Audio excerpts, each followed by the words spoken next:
এখন আমি মধুমতি নদীর মধ্যে আছি গোসল করার জন্য। এই সেই নদী যে নদীতে আমরা শৈশবে কৈশোরে গোসল করেছি।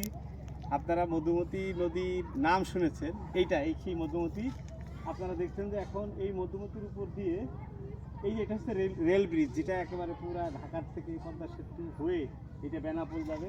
তার কিছুদিন ওই যে দেখতেছেন আর একটা ব্রিজ উড়াল সেতুর মতো, ওটা হচ্ছে 6 লেন, যেটা বাংলাদেশের প্রথম 6 লেন ব্রিজ। ওটার নাম হচ্ছে কালনা ব্রিজ।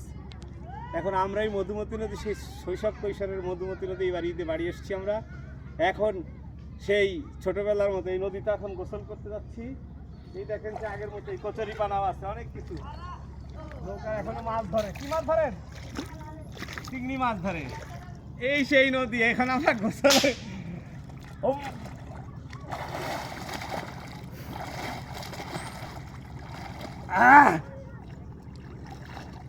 ছোটবেলায়